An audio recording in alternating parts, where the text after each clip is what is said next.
ஜெபம் பண்ணுவோம். பரலோக பிதாவே, கிருபையுள்ள தேவனே, இரட்சகரே, கண்மலையே, கோட்டையே, கடந்த நாட்கள் எல்லாம் கர்த்தர் காப்பாற்றி இந்த ஜூலை மாதம் கடைசி ஞாயிற்றுக்கிழமை வர நீர் எங்களுக்கு போதித்து போஷித்து நடத்தி கொண்டு வந்த தயவுக்காக நன்றி சொல்கிறோம். இந்த ஆராதனையை ஆசீர்வதியும். வீடுகள் தோறும் எங்கையெல்லாம் அவருடைய வசனத்தை கேட்கிறார்களோ அங்கையெல்லாம் தேவ சமாதானமும் கிருபையும் சூழ்ந்து கொண்டு பிள்ளைகளுக்கு வேண்டிய கிருபைகளின் பலனையும் கட்டளிடும்படி இயேசுவின் நாமத்தினாலே நாங்கள் ஜெபிக்கிறோம். உம்முடைய வசனத்தை அனுப்பி அவர்களை சுகமாக்கி குணப்படுத்தி ஆசீர்வதியும். ஆண்டவர் எங்களோடு கூட இடைபிடிக்கிறாக. விலையேறப்பட்ட இயேசுவின் நாமத்தில் வேண்டிக் கொள்கிறோம் ஜீவனுள்ள நல்ல பிதாவே, ஆமென். ஒரு பாடலை பாடி சிறிது நேரம் ஆராதித்து அதன் பிறகு தேவனுடைய வார்த்தைக்கு நேராய் நம்ம கடந்து போகலாம். காணாத ஆற்றின் பின்னே கர்த்தர் கண்ணீருடன் அலைந்தார். அன்போடு உன்னை அழைக்கின்றாரே, இன்றே திரும்பி நீ வா. காணாத ஆற்றின் பின்னே முள்ளும் முதலும் காடு மலையும் உள்ள உடைந்தே தேடுகின்றார். சிற்றின்ப சேற்றினில் சிக்கினதால் சாத்தான் வலையில் நீ சிறையாகினாய். காணாத ஆற்றின் பின்னே என்னென்ன துன்பங்கள் தொல்லைகள் வந்தும் இயேசுவின் பாதை நீட்டோடாதே. நீதி நிறைந்த தம் கரங்களை நீட்டி உன்னை தாங்கி பயம் நீக்குவார். காணாத ஆற்றின் பின்னே எத்தனை நேரம் உன்னை அழைத்தார். இத்தனை காலம் நீ கல்லலாமோ? கர்த்தரின் சித்தம் உன் வேலையிலே கண்டு உணர்ந்து விரைவே நீ வா. காணாத ஆற்றின் பின்னே கர்த்தர் கண்ணீருடன் அலைந்தார். அன்போடு உன்னை அழைக்கின்றாரே, இன்றே திரும்பி நீ வா. காணாத ஆற்றின் பின்னே. கர்த்தரை ஆராதிப்போம். பரலோக பிதாவே, கிருபையுள்ள தேவனே, இரட்சகரே, சேரக்கூடாத ஒளியிலே வாசம் பண்ணுகிறது.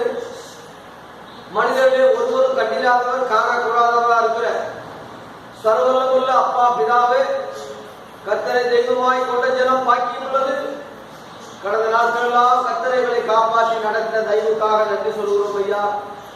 நம்முடைய பிள்ளைகளுக்கு இந்த நாள் வரைக்கும் எந்த சேதம் இல்லாதபடி கண்ணீரை போல பாதுகாத்து ஆதரித்து ஆண்டவரே தேவைகள்லாம் சந்தித்து வியாதி வேலைகள் நேரத்திலெல்லாம் கர்த்தருடைய கரம் கூட இருந்து எங்களுக்கு பாதுகாத்த தயவுக்காக துதிக்கிறோம் ஐயா. பணம் இல்லாத நேரத்திலெல்லாம் பண தேவையை சந்தித்து வெளிவித நேரத்திலே நீர் எங்களை தாங்கினீர் ஐயா. கண்ணீரோட போதெல்லாம் கண்ணீரை தொலைச்சிடப்படலாம். ஒரு நண்பனை போல, ஒரு சிறியவனை போல, ஒரு தாய் தகப்பனை போல ஆண்டவர் எங்களோடு தொடர்ந்து எங்களை விலக்குவதற்காக நன்றியோடு துதிக்கிறோம், சோதனைகள் ஐயா. தொடர்ந்து ஆசீர்வதிப்போம். ஆறாவது வேலைகளை போது எங்கெல்லாம் நோக்கி மூன்றுதான் அங்கெல்லாம் உடைய சமாதானம் இறங்கி, ஒரு சந்தோஷம் இறங்கி, உடைய ஆசீர்வாதம் இறங்கி, உடைய பிள்ளைகளை பலப்படுத்தும்படியாக இயேசுவின் நாமத்தினாலே நாங்கள் ஜெபிக்கிறோம். எல்லாருடைய தேவைகளை கர்த்தர் சந்தியும் ஐயா. கண்ணீரை துடைத்து நிம்மதி சமாதானத்தை கட்டளிடும் ஐயா. உலகத்தில் உபத்திரம் உண்டால் ஆனாலும் திடன் கொள்ளுங்கள். உலகத்தை ஜெயித்தேன் வாக்கு பண்ணின அருமை ஆண்டவரே, கண்ணீர் யாவை துடைக்கிறோம், ஆசீர்வதியும் பெறப்படும். இப்போது கர்த்தருடைய வார்த்தைகள் பரலோகத்திலிருந்து உங்களுடைய வெளிச்சங்களை கொடுத்து ஆண்டவரே உங்களுடைய நாமம் மகிமைப்படட்டும். உலகேற இயேசு கிறிஸ்துவின் நாமத்தை வேண்டிக் கொள்கிறோம் ஜீவனுள்ள நல்ல பிதாவே, ஆமென். தேவனுடைய பரிசுத்த நாமத்திற்கு எல்லா கடனும் மகிமை துதியும் சோத்திர புகழும் உண்டாவதாக. ஞாயிறோடு ஆராதனையிலே பூமியிலே சாட்சியிடுகிறவர்கள் மூவர் என்ற தலைப்பிலே போன வாரம் சாத்தானை பற்றியும் அவருடைய கிரிகளை பற்றியும் நாம் அறிந்தோம். இந்த நாளிலே இரண்டாம் நபராக சாத்தானின் மகனாகிய குமாரனாகிய அந்தி கிறிஸ்துவ பற்றி இன்றைக்கு நம்ம படிக்க போறோம். இதெல்லாம் எதுக்கு நீங்க ஞாயிற்றுக்கிழமையிலே சொல்லிக் கொண்டிருக்கிறீர்கள் என்று சிலர் கேட்டால், மெய்தேவரை அறிந்தது போல, குமாரனாகிய இயேசுவை அறிந்தது போல, பரிசுத்தாவியானவரை அறிந்தது போல, அவர்களுக்கு எதிராக செயல்படுகிற மூவரை பற்றியும் நாம் அறிந்து கொள்வது அவசியம். எதிராளிகளுடைய வலிமை அறியாவிட்டால் அவர்களை போர் செய்து வெற்றி கொள்ள முடியாது. வான மண்டலம் உள்ள பொல்லாத ஆகிய சேனைகளோடு நமக்கு போராட்டம் உண்டு என்று எபேசியர் 6:11-12 பவுல் நமக்கு சொல்லியிருக்கிறார். அந்த போராட்டத்தை மேற்கொண்டு இந்த உலகத்தில் அவனை வெற்றி பெற அவனுடைய தந்திரங்களையும் சூழ்ச்சிகளையும் அவனுடைய நிலைப்பாடுகளையும் நமக்கு தெரிந்தால்தான் அவனை மேற்கொண்டு வெற்றி வாழ்க்கை வாழ முடியும் என்ற நோக்கத்தில் தான் இந்த தேவனுக்கு எதிராக இருக்கிற இந்த மூவரை பற்றி நம்ம படித்து வருகிறோம். இந்த நாளிலே இரண்டாவது நபராக அந்தி கிறிஸ்து என்பவன் யார் என்ற தலைப்பிலே உங்களோடு கூட கர்த்தருடைய வார்த்தைகளை ஒரு 7 விதமான காரியங்களை உங்களோட சொல்லி இந்த பகுதியை நிறைவு செய்ய நான் ஆசைப்படுகிறேன். முதலாவதாக சுயநாம மகிமையுடன் அவன் வருவான். இந்த அந்தி கிறிஸ்து என்பவன் இயேசு கிறிஸ்துவுக்கு எதிராளி. சாத்தான் தேவனுக்கு எதிராளியாக இருப்பது போல இந்த அந்தி கிறிஸ்து இயேசு கிறிஸ்துவுக்கு எதிராளியாக காணப்படுகிறார். அதனாலதான் அவருடைய பெயரை இங்கே கிறிஸ்து என்று தன் பெயரை தரித்துக் கொண்டு மக்களை ஏமாற்றுகிறதை பார்க்கிறார். அவர் இயேசு கிறிஸ்து, இவன் அந்தி கிறிஸ்து. அவருடைய நாமத்தை வாதிய தரித்து வாதிய அவருடைய சுயரூபத்தை அங்கே மறைத்து மக்களை ஏமாற்றுகிறார். இது இயேசுவின் பெயரை சொல்லி இயேசுக்கு விரோதமாக செயல்படுகிற காரியமாகும். அந்தி கிறிஸ்து என்றாலே கிறிஸ்துவுக்கு எதிராளி என்பதுதான் அதனுடைய அர்த்தம். இவர் ஒரு தேவதூதனோ அல்லது பிசாசுடைய தூதனோ அல்ல, அப்படி அவர் படைக்கப்படவில்லை. அவர் நம்மை போல ஒரு மனிதன் தான். கேட்டின் மகன், பாவ மனுஷன் என்றெல்லாம் 2 தெசலோனிக்கேயர் 2 அதிகாரத்திலே பவுல் இவனை பற்றி சொல்லி இருக்கிறார். ஆகவே இவன் நம்மை போல ஒரு மாம்ச ரத்தம் உள்ள ஒரு மனிதனே தவிர இவன் தள்ளப்பட்ட தூதர்களே ஒருவன் அல்ல. இந்த காரியங்களே முதலாவது நாம் புரிந்து கொள்ள வேண்டும். இவனுடைய பிரவேசம் சுயநாம மகிமையுடன் வருவான். ஒன்றாவதாக யோவான் 5:43 இயேசு சொன்னார், என் பிதாவின் நாமத்தினாலே நான் வந்திருந்தும் என்னை நீங்க ஏற்றுக்கொள்ளவில்லை. வேறு ஒருவன் சுயநாமத்தினாலே வந்தால் அவனை ஏற்றுக்கொள்வீர்கள் என்று சொன்னார். இயேசு கிறிஸ்து அடிக்கடி என் பிதா பிதா பிதா என்று அடிக்கடி சொல்வார். என் பிதா கிரிகளை செய்ய வந்திருக்கிறேன், என் பிதாவின் சித்தப்படி செய்ய வந்திருக்கிறேன் என் பிதாவினுடைய சித்தத்தை செய்வதே எனக்கு போஜனம். என்னைக்குமே அவர் தன்னை பிதாவாக தேவனாக என்னை தொழுது கொள்ளுங்கள் என்று சொன்னதாக என்னையுமே நம்ம படிக்கவில்லை. எல்லாமே தேவனை பற்றியே உயர்த்தி சொல்லிக் கொண்டிருந்தார். ஒரு முறையோடு ஒருவர் நல்ல போதகரே என்று இயேசுவை சொல்லும் போது என்னை நல்லவர் என்று சொல்வானேன், தேவன் ஒருவர் தவிர நல்லவர் ஒருவரும் இல்லையே என்று அந்த நேரத்திலே தன்னை தாழ்த்தி தேவனை உயர்த்தினார். ஆராதிக்கும் போது கூட உன் தேவனாகிய கர்த்தரை பணிந்து கொண்டு அவர் ஒருவருக்கே ஆராதனை செய்வாயாக என்று மத்தேயு 4:10 நேரடியா சாத்தானுக்கே சொன்ன இந்த இயேசு எப்பயுமே பிதாவாகி தேவனையே இயேசு மகிமைப்படுத்திக் கொண்டிருந்தார். ஆனால் இவன் அந்தி கிறிஸ்து என்ன சொல்றாங்கன்னா, நானே தேவன், என்னைய எல்லாரும் கும்பிடுங்க, எனக்கு சிலை செய்து எல்லா இடங்களையும் நிறுவி என்னை ஆராதிங்க, நான் கடவுளுக்கு சமானம், கடவுளுக்கும் மேலானவன் என்றெல்லாம் தன்னை உயர்த்தக்கூடியவனாய் அவன் காணப்படுவான். ஆகவே இயேசு இந்த எருசலேமை பார்த்து கண்ணீர் விட்டார்.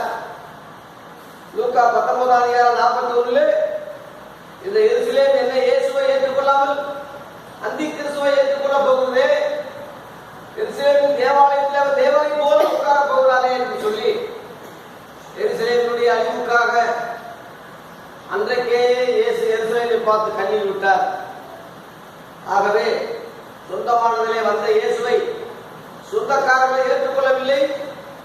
வேறொருவர் சுய நாமத்தினாலே அந்தி கிறிஸ்து வரும்போது அவனை எல்லாரும் ஏற்றுக்கொண்டு 7 வருடம் அவனோடு கூட யூதர்கள் உடன்படிக்கப்படுவார்கள். யூதர்களுக்கு மெசியாவாக கிறிஸ்துவாக இந்த அந்தி கிறிஸ்து காணப்படுவான். இவனை வரவேற்பதற்காக ஆலயத்திலே உட்கார செய்வதற்கு தான் அங்கே ஆலய கட்டும் ஏற்பாடுகள் நடந்து வருகிறது இன்றைக்கு. ஒன்று. இரண்டாவதாக அந்தி கிறிஸ்து என்பவன் யார் என்ற கேள்விக்கு இரண்டாவதாக 1 யோவான் 2:22 பிதாவையும் குமாரனையும் மறுதலிக்கிறவனே அந்தி கிறிஸ்து என்று அங்கே சொல்லப்பட்டிருக்கிறது. அந்தி கிறிஸ்துடைய சுபாவங்கள் பிதாவையும் குமாரனையும் மறுதலிக்கக்கூடிய ஒரு சுபாவம், அது அந்தி கிறிஸ்துடைய ஆவி. இன்றைய காலகட்டத்திலே அநேகர் பிதாவை யார் என்று தெரியவில்லை, குமாரன் யார் என்று தெரியவில்லை. குமாரனை கேட்டா பிதா என்று சொல்கிறார்கள், பிதாதா குமார் என்று சொல்கிறார்கள். இருவர் என்று சொன்னா இருவரையும் அவங்க ஏற்றுக்கொள்வதில்லை, ஒருவர் என்று சொல்கிறார்கள். வேதத்தில் இல்லாத ஒரு வார்த்தையை திருத்துவம் என்று அதை சொல்லி மலிப்பு விடுகிறார்கள்.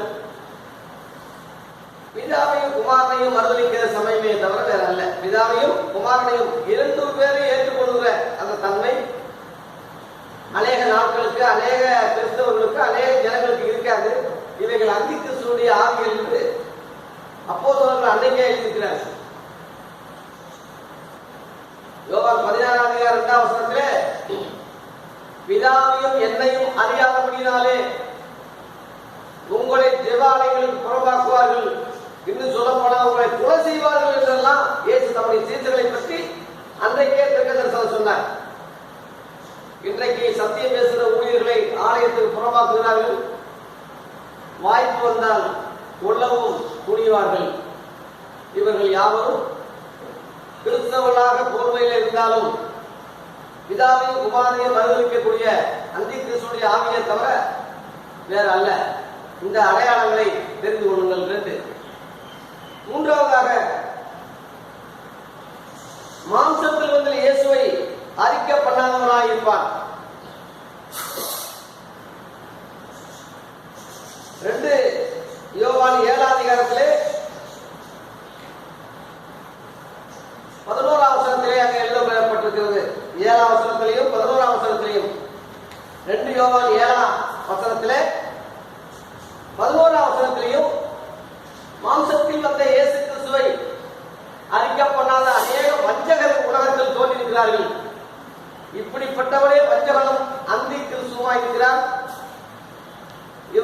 துச்செய்திகளுக்கு செய்திகளுக்கு நீங்க இடம் கூடாதபடி இவங்களுக்கு வாழ்த்துகள் கூட சொல்லாதீங்க, இவங்களை உங்க வீட்டில கூட ஏற்றுக்கொள்ளாதீங்கன்னு சொல்லி எச்சரிப்புள்ளாகும்படி அன்றைய ஆதி கிறிஸ்தவர்களுக்கு அப்போஸ்தலர்கள் எழுதினார்கள்.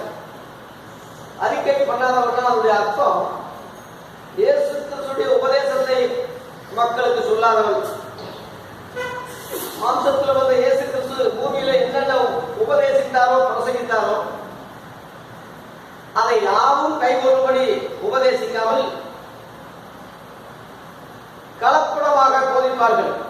கலப்படம் என்றால் அவங்களுடைய சாதன கொள்கைகளை பேசுவார், அவங்க தலைவர்களை பற்றி அதிகமாய் பேசுவார், தன்னை பற்றியே அதிகமாய் பேசுவார்.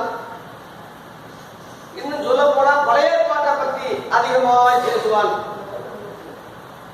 ஆக மொத்தம் இயேசுவை அறிக்கை பண்ண மாட்டார், இயேசுவின் உபதேசத்தை அதிகமாய் அறிக்கை பண்ண மாட்டார்.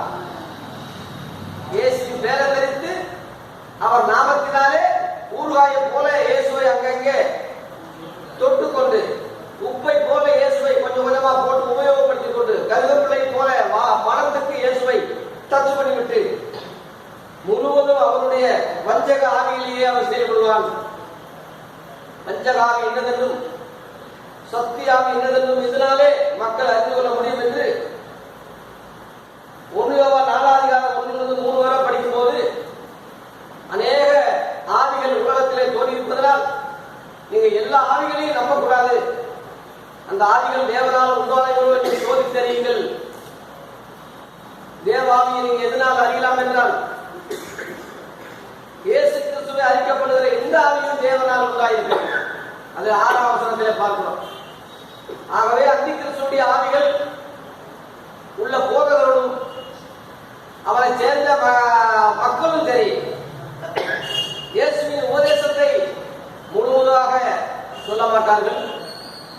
மக்களை ஏமாற்றுவதற்காக சொல்வார்களே தவிர முழுமையான சத்தியம் நான் சொன்ன யாவையும் கை கொள்ள முடியாது, யாவையும் என்ற புல்காஸ்பனை பூரண சத்தியத்தை சொல்ல மாட்டார்கள், மறைப்பார்கள். அப்படியே சொன்னாலும் பழைய ஏற்பாட்டோடு சமப்படுத்தி இதுவும் அதுவும் ஒன்று சொல்ற மாதிரி சமப்படுத்துவார்களே தவிர இயேசுவின் வார்த்தையை முக்கியப்படுத்தவோ மேன்மைப்படுத்தவோ உயர்த்தவோ தனித்துவமா இயேசுவை காட்டவோ மாட்டார்கள். இது ஒரு அபாயமாய் நீங்க தெரிந்து கொள்ள வேண்டும். வஞ்சகாவி சத்திய ஆவி இல்லை என்று பகுத்தறிய வேண்டும். 4வதாக இந்த அதிகிறிஸ்து என்பவர் யார் என்ற கேள்விக்கு சபையை பாழாக்குகிறவர் என்று தானியேல் புத்தகத்திலே 9:27 இயேசு கிறிஸ்து மத்தேயு 24:15 பாலாக்கு அருவருப்பு என்ற அந்த தானியேலை சுட்டிக்காட்டி இயேசு சொன்ன அடையாளங்களையும் இங்கே நீங்க நினைவு கொள்ள வேண்டும்.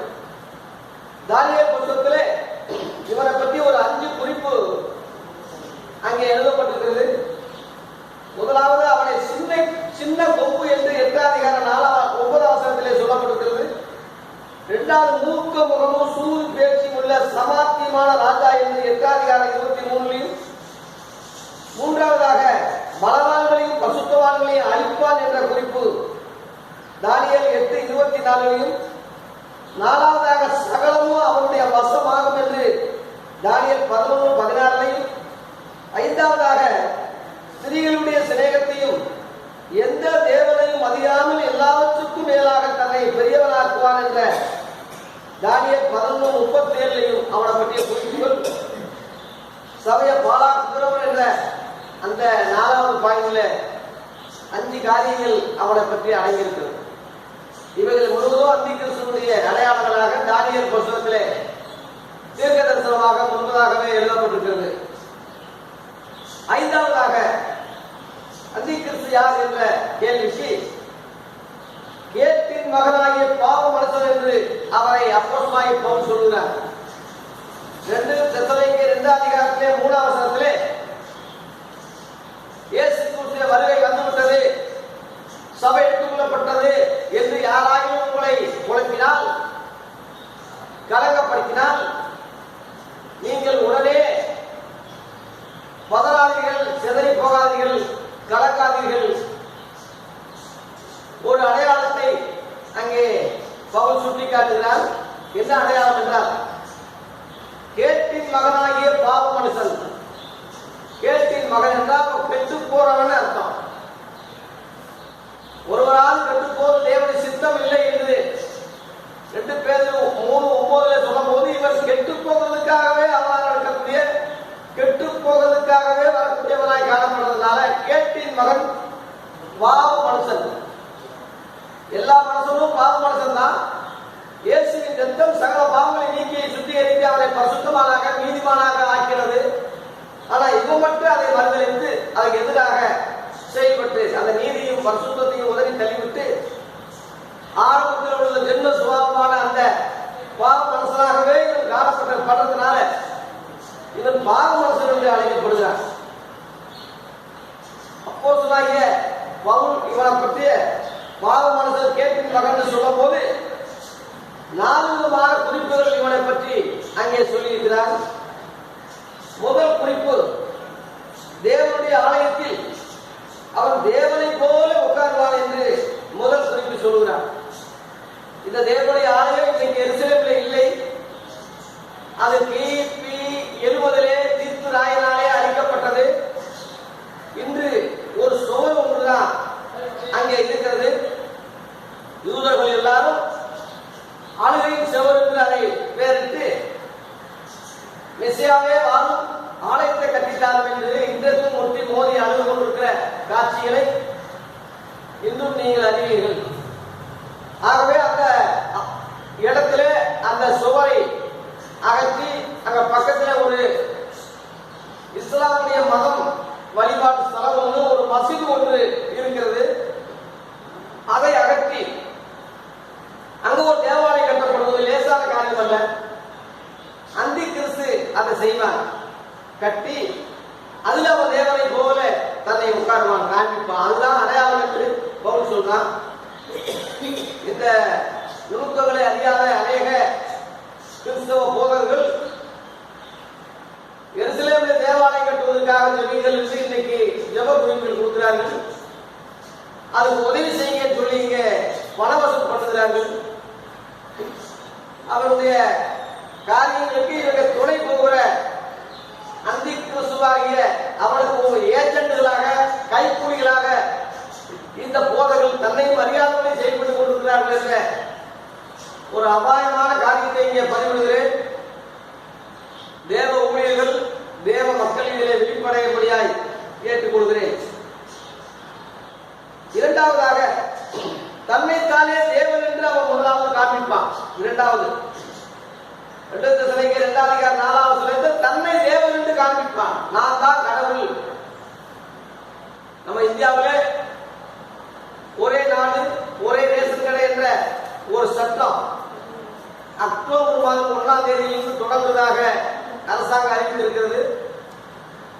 இதுவே நாளடைவிலே உலகம் முழுவதும் அவன் ஆட்சி செய்யும் போது அவனுடைய கையில ஒரே உலகம், ஒரே நாணய முறை, ஒரே சட்டம், ஒரே திட்டம், ஒரே கடவுள், அந்த கடவுள் நான் தான் என்ற அந்த இடத்துக்கு அவன் அந்தி கிறிஸ்து வருவான். தன்னை தானே அவன் தேவனாக காண்பிக்கக்கூடியவனாய் காணப்படுவான். மூன்றாவதாக, அக்கிரமக்காரரின் வருகையாக சாத்தானின் செயலாக அவனுடைய வருகை இருக்கும். அந்தி கிறிஸ்துடைய வருகை சாத்தானுடைய செயல், தெய்வ செயல் அல்ல. கடவுள் ஏன் இப்படி அனுமதிக்கிறார், கடவுள் ஏன் இந்த மாதிரி செய்கிறார் சொல்லி ஒருத்தரை குறை சொல்லக்கூடாது, குறை சொல்ல முடியாது. சாத்தானுடைய செயலாக அவன் அநேக அடையாளங்களோடு, அநேக காரியங்களோடு, சக்தியோடு, வல்லமையோடு, ரொம்ப பவர்ஃபுல் மனிதனாக அவன் காணப்படுவான். அரசியல்வாதியாக செயல்படுவான், ஆன்மீகவாதியாக செயல்படுவான். கடைசியில ஒரு உலகத்துக்கு சர்வாதிகாரியாக அவன் செயல்படுவான். நாலாவதாக, பொய்யான அற்புதங்களோடு வருவான். 2 தெசலோனிக்கேயர் 2:9 போட்டிருக்கு. பொய்யான அற்புதம், அற்புத அடையாளங்கள் நாடி போகிற கிறிஸ்தவ மக்களே, ஊழியர்களே, டாக்டர்களே, பிசாசின் அற்புதங்களை செய்வான். அற்புதங்கள் செய்கிற பிசாசின் ஆவிகள் என்று வெளிப்படுத்த 16:13-14 கடைசி நாட்களில் இந்த அந்தி கிறிஸ்து வரும்போது அந்தி கிறிஸ்து கிறிஸ்துவால அற்புத அடையாளங்கள் நடக்கும். ஏன்னா அவர் தன்னை தேவனுக்கு காண்பிக்கிறதுனால அதுக்கு அடையாளமாக அற்புத அடையாளங்கள் பொய்யான வகையிலே செய்யணும். அதனால உபதேசத்தை மக்கள் சார்ந்து கொள்ள வேண்டுமே தவிர அப்போஸ்தல சத்தியத்தையும் உபதேசத்தையும் மக்கள் நம்பி அதிலே பயணிக்க செய்ய வேண்டுமே தவிர வெறும் அற்புத அடையாளங்கள் சுகமளிக்கும் கூட்டம் மட்டும் வைத்து விடுதலையின் கூட்டம் என்று சொல்லி சாதாரண சின்ன சின்ன காரியங்களை ஜனங்களுக்கு சொல்லி ஏமாற்றி பெரிய காரியங்களை இழந்து போக செய்யக்கூடாது. கொசுக்கு வண்டி கட்டி ஒட்டகத்தை விழுங்கி விடுவார்கள் என்று இயேசு சொன்னது போல சின்ன சின்ன அற்புதங்களுக்காக பெரிய சத்தியத்தை பெரிய மகிமையை இழந்து அந்தி கிறிஸ்துவை அவர்கள் ஏற்றுக்கொள்ளக்கூடிய அபாயம் ஏற்படுகிறது. அஞ்சாவது அடையாளமாக இந்த 4 காரியங்கள் அவரிடத்திலே காணப்படும். ஆறாவதாக பாதாளத்திலிருந்து ஏறுகிற மிருகமாக அவன் காணப்படுவான். அந்தி கிறிஸ்து யார் என்ற கேள்வியிலே பாதாளத்திலிருந்து ஏறுகிற மிருகம் என்று அங்கே சொல்லப்பட்டிருக்கிறது. பாதாளம் என்றால் இயேசு கிறிஸ்து உயிரிழந்த போது பாதாளத்துக்கு போனார். பாதாளம் என்றால் ஒரு சாத்தானுடைய தூதனுடைய ஒரு கண்ட்ரோல். பாதாளத்தின் திறவுகளையும் மரணம் என்றால் அது ஒரு சாத்தானுடைய தூதன். 2 பேருடைய திறவுகளையும் இவர் பிடித்துக் கொண்டு கொடிக்கு கொண்டு மரணத்தையும் பாதாளத்தையும் ஜெயித்து உயிர்த்தெழுந்தார். வெளிப்படுத்தல் 1:18 நான் மரணத்துக்கும் பாதாளத்துக்குரிய திறவுகளை உடையவனாக இருக்கிறேன் என்று சொன்னாரு. ஆகவே இந்த பாதாள கண்ட்ரோல்ல இருந்து தான் அந்தி கிறிஸ்து எழுப்பி வருவார். தீர்க்கதரிசிகளை கொன்று எருசலேமின் வீதியிலே அவர் போடுவார். வெளிப்படுத்தல் 11ஆம் அதிகாரத்திலே இந்த அடையாளங்கள் இருக்கிறது. இவனோட உலகில் யாரும் யுத்தம் பண்ண முடியாது. 3 வருடம் இவனுக்கு அதிகாரம் கொடுக்கப்படுகிறது. பெருமையானவைகளையும் தூசணைகளையும் பேசக்கூடிய வாய் இவனுக்கு கொடுக்கப்படுகிறது. இவனுடைய வார்த்தை முழுவதும் ஆணவ பேச்சு பெருமை பேச்சியா தான் இருக்கு. இன்றைக்கு மேல பேச்சிலும் சரி தன்னுடைய பிரசங்கத்திலையும் சரி தன்னைத்தானே உயர்த்தி பேசுகிற ஊழியர்களை குறித்து ஜாக்கிரதையா இருக்க. அவர்களையே அடிக்கடி சொல்லிக்கொண்டு அவர்களுடைய மேன்மையை அடிக்கடி பேசுகிற ஊழியர்களை குறித்து ஜாக்கிரதையா இருக்க. உண்மை உள்ள ஊழியர்கள் தங்களை மறைத்து இயேசுவையும் தேவனையும் மகிமைப்படுத்துவார்கள். பரிசுத்த ஆவியானவரை புகழ்ந்து பேசுவார்கள். போலியான அந்தி கிறிஸ்துவுடைய ஆவி உள்ளவர் தன்னை பற்றியே பொறுமையாக தன்னுடைய ஜாதியை பற்றி தன்னுடைய சபையை பற்றி தன்னுடைய செல்வங்களை பற்றி மகிமைகளை பற்றி தன்னுடைய வளர்ச்சியை பற்றி அதிகமாய் பேசுவார்கள். இத்தனை புத்தகம் எழுதுகிறேன், இத்தனை பாட்டு எழுதியிருக்கிறேன், இவ்வளவு மேடைகளில் பேசியிருக்கிறேன், இத்தனை நாடுகளுக்கு போயிருக்கிறேன், இவ்வளவு வரவேற்பை கொடுத்திருக்கிறார்கள் சொல்லி தன்னைத்தானே உயர்த்தக்கூடிய பேச்சு பிரசங்கமாக தான் அவனுக்கு காணப்படும். பெருமையானவர்களையும் தூசணங்களையும் பேசக்கூடிய தூசணம் என்றால் மற்ற ஊழியக்காரர்களை வைவான். சத்தியத்தை பேசுகிற ஊழியர்கள் இந்த இவனை அடையாளம் காட்டுகிற இவனை கண்டனம் பண்ணுகிற ஊழியர்களை சமிப்பா வைவா மறைமுகமா என்னென்ன இடங்கள் கொடுக்க முடியுமோ அதெல்லாம் இடத்தில் பண்ணுவான். அவன் ஊழியத்தை பெறுவதற்காக செயல்படுவான். இதெல்லாம் தேவ மனிதர்களுக்கு அடையாளம் அல்ல, இயேசு கிறிஸ்து செய்த காரியம் அல்ல. நம்மை பின்பற்றாதவர்கள் உங்களுடைய பேர்ல பிசாசு தொடர்ந்து ஊழியம் செய்யறான்னு சொல்லி சீசர்கள் சொல்லும் போது மார்க் 9:38 அவனை தடை செய்யவா என்று சீசர்கள் கேட்கும் போது தடை செய்ய வேண்டாம் என்று ஆண்டவர் அனுமதித்தார். இயேசுவின் குணம் அப்படிப்பட்டது. தன்னை பிடிக்க வந்த போர்ச்சையுடைய காதை வெட்டின போது அதையும் அவன் மேலேயே பொருத்தி சுகமாக்கி எதிராளிகளையும் நன்மை செய்து உங்களுக்கு யார் வேண்டும், இயேசு தானே, நான் தான் இயேசு என்று சொல்லி தன்னை ஒப்பு கொடுத்த அந்த இயேசுவின் சிந்தை இந்த ஊழியர்களுக்கு இருக்காது. பழிக்கு பழி வாங்குவார்கள். இதெல்லாம் அந்தி கிறிஸ்துவுடைய ஏஜெண்டுகள் என்பதை ஊழியக்காரர்கள் புரிந்து கொள்ள வேண்டும். பெருமையானவர்களின் தூஷணங்களையும் சபிக்கிற காரியங்களையும் பழிவாங்கக்கூடிய முறைகளையும் முயற்சிகளையும் அவன் எடுப்பான். ஐந்தாவதாக பரிசுத்தவான்களை ஜெயிப்பான், சகல ஜாதிகள் மேல் ஆளுகை செய்வான். ஆறாவதாக அவனுக்கு அதிகாரம் கொடுக்கப்படும். ஏழாவதாக இயேசுவின் 2 தீர்க்கதரிசிகளை அவன் கொண்டு போடுவான். வெளிப்படுத்தல் 11 2 தீர்க்கதரிசிகளை தீர்க்கதரிசனம் சொல்லும் போது அவர்களை கொண்டு எருசலேமின் வீதியிலே போட்டு விடுவான். உலகத்தில் உள்ள எல்லாரும் டிவியிலையும் செல்போன்லையும் இன்டர்நெட் மூலமா உலகம் முழுவதும் அவனை பார்ப்பார்கள்.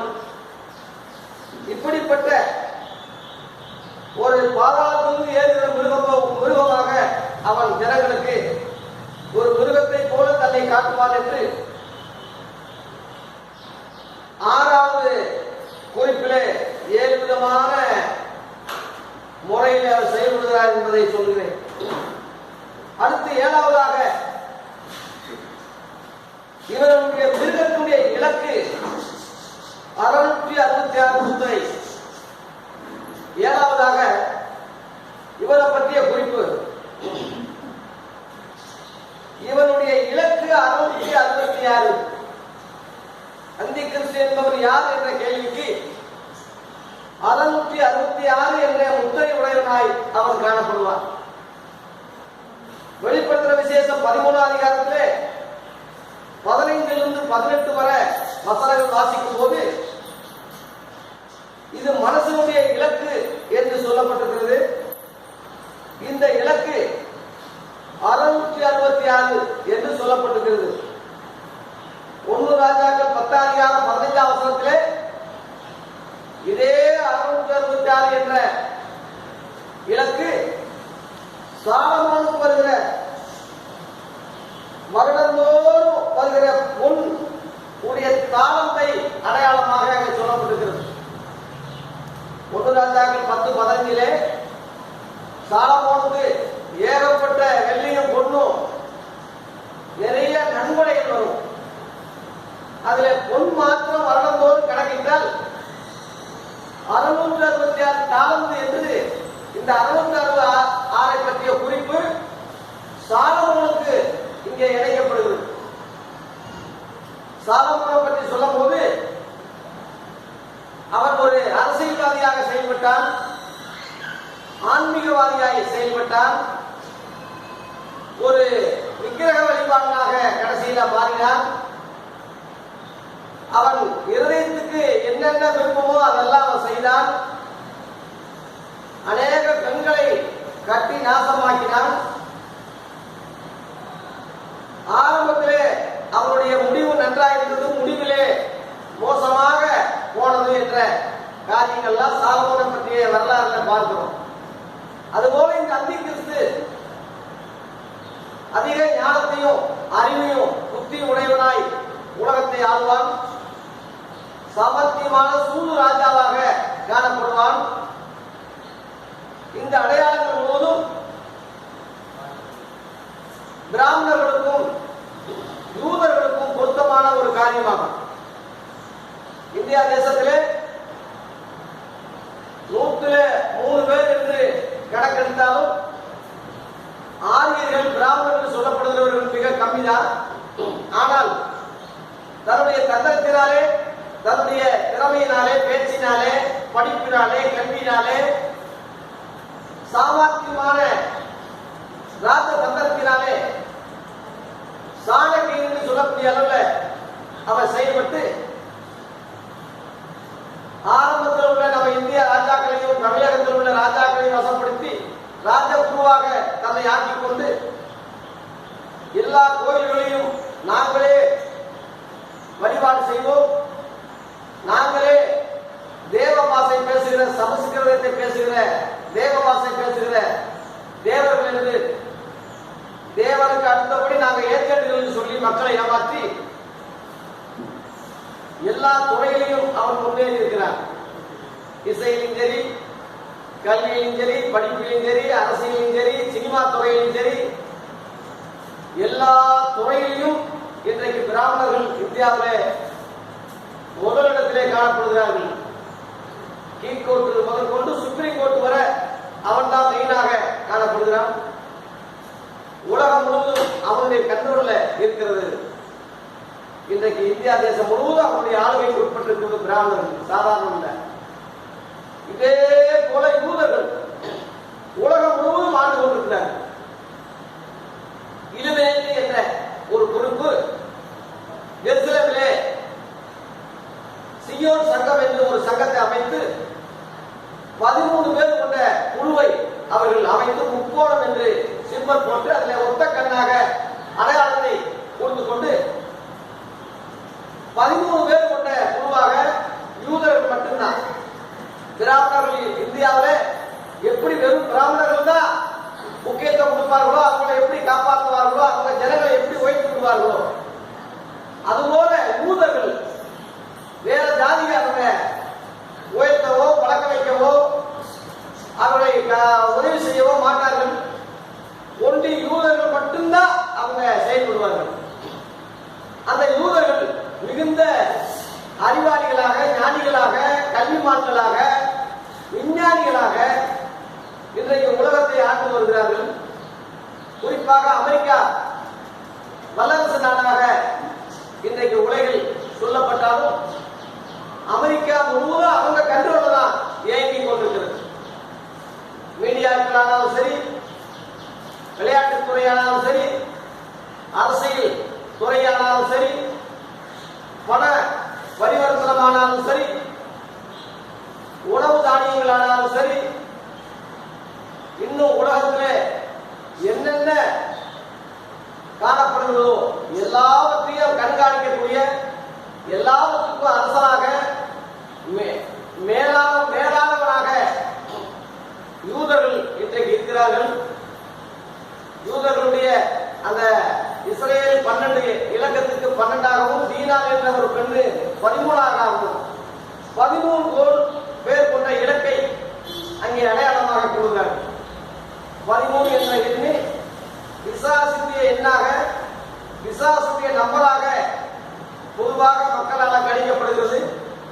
வெளிப்படுத்தல் 13ஆம் அதிகாரத்தில் தான் அந்தி கிறிஸ்துவும் கள்ளத்தீர்க்கதரிசியும் அந்த 13ஆம் அதிகாரத்தில் தான் முதலாவது புலம்பெயர்ந்தார்கள் வெளியிடுகிறார்கள் என்ற வெளிப்பாடும் யோவானுக்கு அங்கே கொடுக்கப்பட்டது.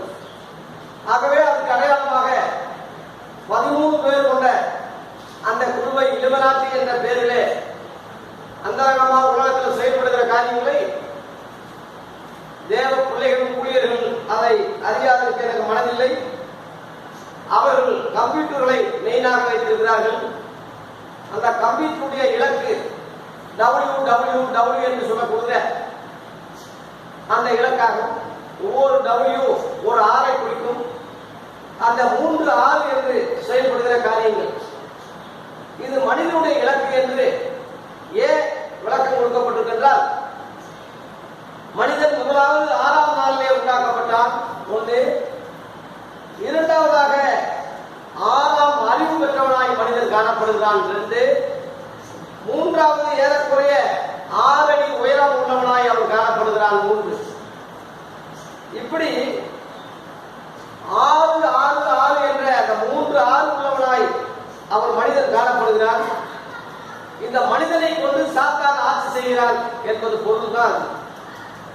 சாத்தான் நேரடியாக ஆட்சி செய்ய முடியாது. ஏன்னா அவன் ஆவியா இருக்கிறான். ஆவியாய் உள்ளவன் மாம்சத்தை உள்ள மனிதரை கொண்டுதான் அவன் ஆட்சி செய்ய முடியும். அதனால இந்த அந்தி கிறிஸ்துவை அவன் பயன்படுத்தி உலகம் முழுவதும் அவன் ஆட்சி செய்வான். அதனாலதான் அந்தி கிறிஸ்துவை பிசாசின் மகன் என்றும், கேட்கின் மகன் என்றும், பாவ மனுஷன் என்றும் புதிய ஏற்பாடு அழைக்கிறது. ஆகவே இந்த 666 என்ற இலக்கு மறைமுகமாக மனிதர்கள் மூலமாக சாத்தான் செயல்படுகிறான், அந்தி கிறிஸ்து ஆட்சி செய்கிறான் என்பதை விளங்கிக் கொள்ளவே சொல்லப்பட்டிருக்கிறது. ஞானமுள்ள மனம் அதிலே விளங்கும், புத்தி உள்ளவன் கணக்கு பார்க்க கடவான். நம்ம இந்தியா தேசத்திலே மூவண்ண கொடி இருக்கிறது, 3 கொடி மூவண்ணம். இந்த மூவண்ண கொடி அன்னி பெசன்ட் அம்மையார் அவர்கள் இந்தியா சுதந்திரத்துக்காக அந்த கொடியை ரெடி பண்ணும் போது மதசார்பற்ற நாடாக எல்லா மதங்களும் சேர்ந்து போராட வேண்டும் என்ற முறையிலே மேலே உள்ள அந்த கலர் காவி சின்னமாகவும் இந்துக்களுடைய புனித உடையாகவும் நடுவில் உள்ள வெள்ளை கிறிஸ்தவனுடைய புனித உடையாகவும் கீழே உள்ள பச்சை நிறம் இஸ்லாமியுடைய புனித உடையாகவும் 3 மதங்களும் சேர்ந்து இந்தியா சுதந்திரத்துக்கு போராடுகிறது என்ற தர்ம சக்கரத்தை, அசோக தர்ம சக்கரத்தை நடுவாக வைத்து அந்த கொடியை ஏற்படுத்தினார்கள். அந்த மிருகத்தினுடைய சிம்பல் இந்தியாவில் காணப்படுகிறது. எல்லா நாணயங்களையும் பார்த்தீங்கன்னா 4 மிருகங்கள் உள்ள அந்த சிம்பல், அதுல 3 மிருகம் தான் வெளியே தெரியும். ஒரு மிருகம் பின்னாடி மறைஞ்சிடும். அதான் அக்கிரமத்தை கிரிகள் அந்தரங்கமா செயல்படுகிற காரியம், பிசாசுடைய ஆவி. இந்த 3மே 3 மிருகங்களாக, முன்னாடி ஒரு மிருகம், சைடுல ஒரு மிருகம், சைடுல ஒரு மிருகமாக இங்கே எதிராக நமக்கு அடையாளமாக இருக்கிறது. அந்த 3 மிருகத்திலையும் 6 6 6 என்ற எண் பொருத்தி விட்டால் மிருகத்தினுடைய இலக்கமாக 666ஆக வந்து விடுவது லேசான காரியம். அந்தி கிறிஸ்து உலகத்தை ஆளும்போது இந்தியா சாதாரணமாக அதை ஏற்றுக்கொள்ளக்கூடிய நிலைமையில தான் வரும். இன்றைக்கு அமெரிக்காவும் இந்தியாவும் தேச நாடுகளாக, பாச நாடுகளாக இன்றைக்கு காணப்படுகிறது. அமெரிக்கா சொல்லக்கூடிய எல்லா நிபந்தனையும் எல்லா நாடுகளும் ஏற்றுக்கொள்ளும்.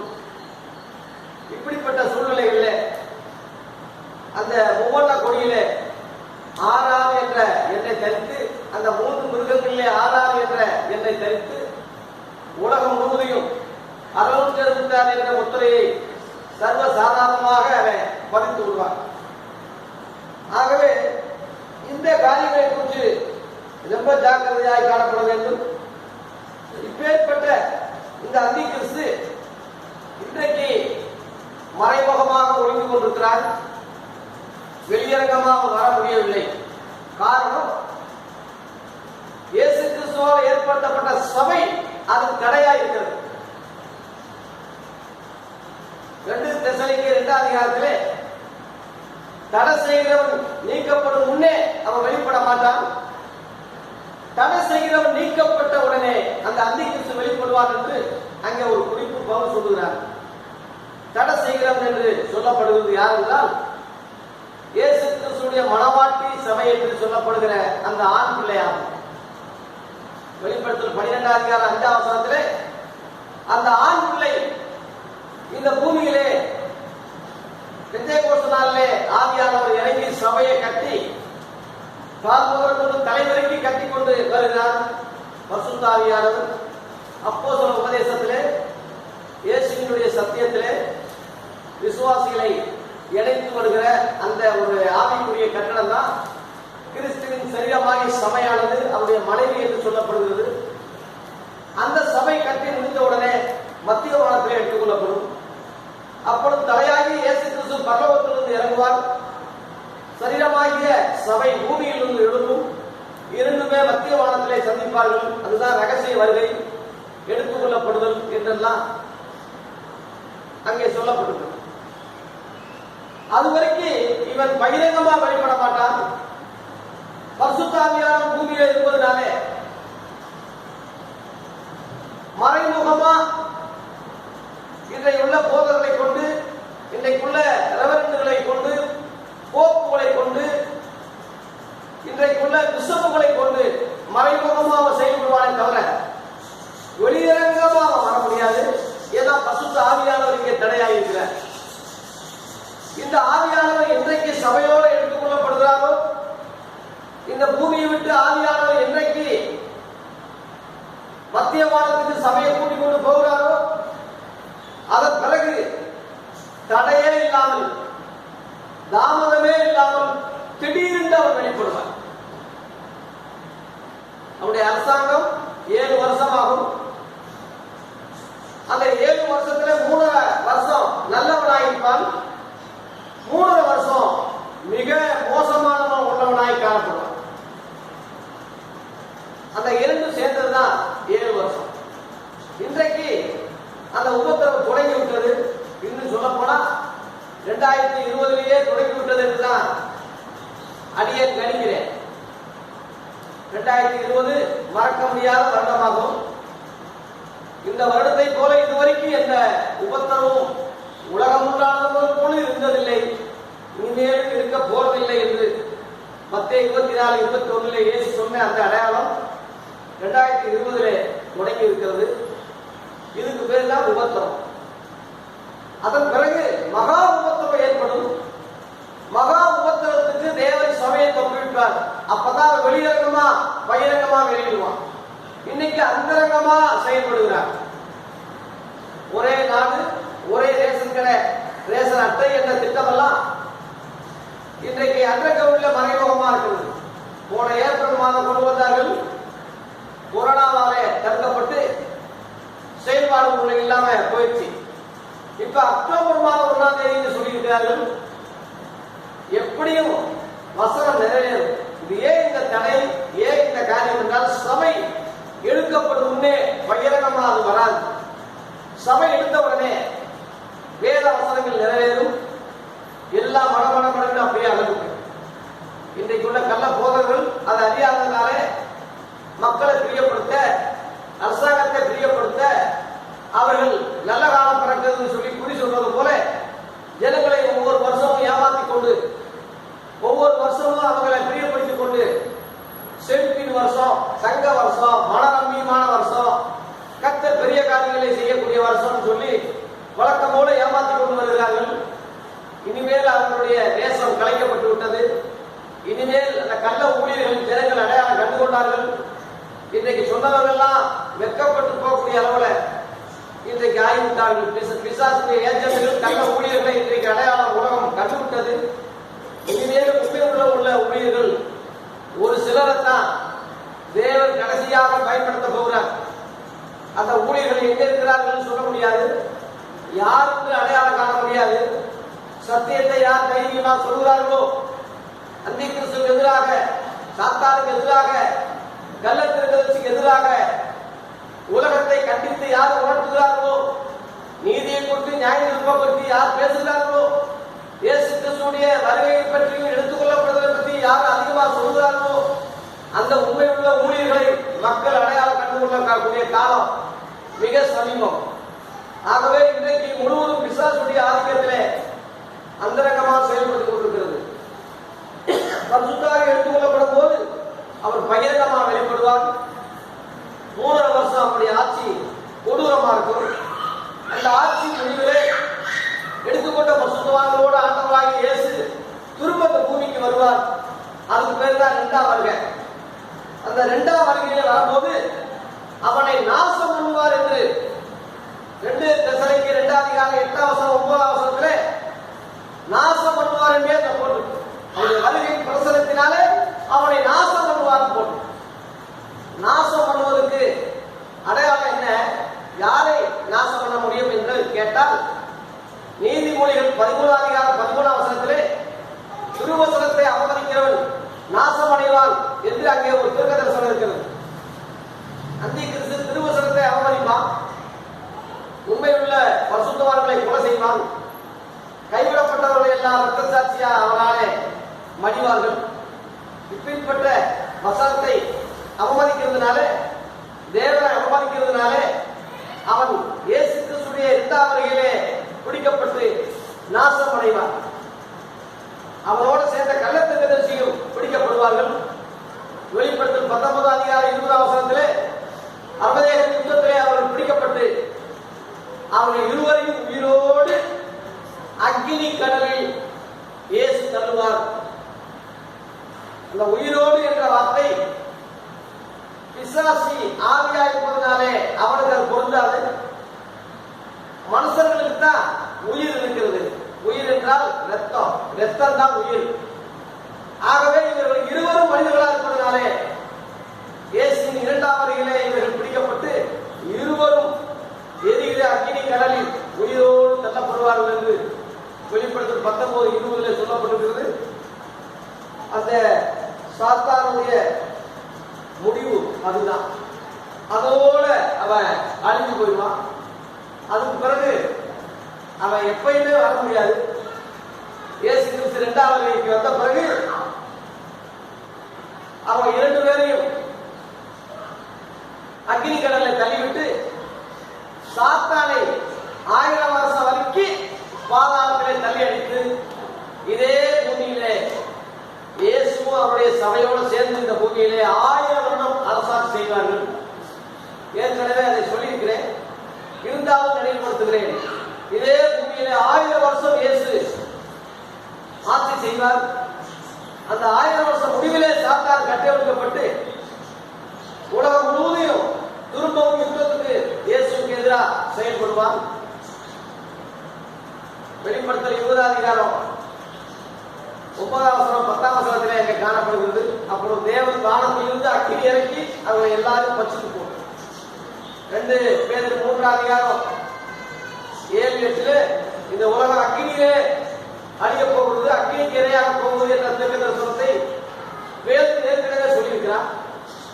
ஆகவே அக்கினியாலே இந்த உலகம் எல்லாம் சாம்பலாகி அதன் பிறகு இறந்தவர்கள் எல்லாரையும் நியாயம் தீர்த்து அதன் பிறகுதான் பரலோகத்துக்கு போகக்கூடியவர்களும் அக்கினிக்கு போகக்கூடியவர்களும் அங்கே திறக்கும். இன்றைக்கு மரித்த யாரோ கர்த்தருக்குள் மரித்தவர்கள் எத்தனையா இருப்பார்கள்? மற்றவர்கள் எல்லாரும் அந்தந்த நிலைமையில் தான் இருப்பார். உடனே இன்னைக்கு அந்த அறிவு இல்லாத போதர்கள் இறந்தவுடனே மகிமைக்குள் போய்விட்டார், இறந்தவுடனே கர்த்தருக்குள் மரிக்கிற போயிட்டார், இவர்களுக்கு உடனே பரலோகம் திறந்திருக்கு. இன்றைக்கு அதை நம்ம திருப்பி சொல்ல முடியாது. இன்றைக்கு அவங்க இழைப்பார்கள் இத்தனையா இருக்கிறாங்க. கடைசி நியாயத்திற்குள்ளே உள்தரப்பட்டு சீவபுஸ்தகத்திலே அவர் பேர் இல்லாவிட்டால் அவர் பரலோகத்துக்கு போக முடியாது. சீவபுஸ்தகத்திலே பேர் எழுதப்பட்டவங்க வந்திருந்தா பரலோகத்துக்கு போவார்கள். அந்த தீர்ப்பு பரலோகத்துக்கு போகுது, அக்கினிக்கு போகுது. இயேசு கிறிஸ்துடைய நியாயத்தீர்ப்பை பொறுத்துதான். இன்னைக்கே அவங்க நியாயம் தீர்த்தக்கூடாது. ஒரு பாஸ்டர் இறந்தவுடனே பரலோகத்துக்கு போயிட்டார், மகிமைக்கு போயிட்டார் இவன் சொல்றான். உடனே பரலோக வாசல் திறந்ததுன்னு சொல்றான். இதெல்லாம் பொய்யான போதனையாகும். இன்னைக்குள்ள போதனைகள் எல்லாம் நரகத்துக்கு போயிட்டு வந்த மாதிரி சிலர் சொல்றான். இறந்துட்டு நரகத்துக்கு போயிட்டு வந்தேன், நரகம் இன்னும் ஓப்பன் ஆகல, பரலோகத்துக்கு போய் அவங்க அப்பாவை எல்லாம் பேசிட்டு வந்ததா ஒருத்தன் சொல்றான். பரலோகத்தில் உள்ள ஆள் எல்லாம் பேசிட்டு வந்து அங்க எல்லாம் இதெல்லாம் பொய்யான தீர்க்கதரிசனம், பொய்யான போதனை, பொய்யான காரியமாகும். பரலோகமோ நரகமோ நியாயத்திற்கு பிறகுதான் அது ஓப்பன் ஆகுமே தவிர அன்றைக்குள்ள அந்த வெளிப்பாடு தரிசனங்கள் அன்றைக்குள்ள காரியங்கள் இன்னைக்கு முதலாவதாகவே யோவானுக்கு ஒளியாக்கப்பட்டதே தவிர இன்றைக்கு பரலோகத்திலே ஜனங்களோ நரகத்திலே ஜனங்கள் தள்ளப்படுவதோ இன்றைக்கு அல்ல. நியாயத்திற்கு பிற்பாடுதான் அது நடக்கும். மத்திய 25ஆம் அதிகாரத்தில் 34-41 வசனம் வரை செம்பரியாடியும் எல்லாரையும் பிரித்து நியாயம் இருக்கக்கூடிய நாளில் அது நடக்கும் என்று இயேசு முன்னாடி சொன்னது போல இன்னைக்குள்ள காரியங்களை அதுக்கான ஆயத்த நாளாக அடையாளமாக காணப்படுகிறது. இதைத்தான் நம்ம அறிந்து கொள்ள வேண்டுமே தவிர வேற அல்ல. 7 விதமான காரியங்களை அந்தி கிறிஸ்துவை பற்றி சொல்லிட்டு நான் இப்ப நிறைவு செய்கிறேன். முதலாவது, அந்தி கிறிஸ்து யார் என்பவர் யார் என்ற கேள்விக்கு அவர் சுயம் மகிமையுடன் வருவார். 1. 2வது, பிதாவையும் குமாரனையும் மறுதலிக்கக்கூடியவராய் அவர் காணப்படுவார். 2. 3வது, மாம்சத்தில் வந்த இயேசுவை அறிக்கை பண்ணாதவராய் இருப்பார். 3. 4வது, சபையை பாழாக்கக்கூடியவராய் இருப்பார். 4. 5. கேட்டின் மகனாக பாவ மனுஷனாக வெளிப்படுவார். 5. 6வது, பாதாளத்திலிருந்து எழுதின மிருகமாக அவர் காணப்படுவார். 6. 7வது, என்னுடைய இலக்கு 666 என்ற முத்திரை.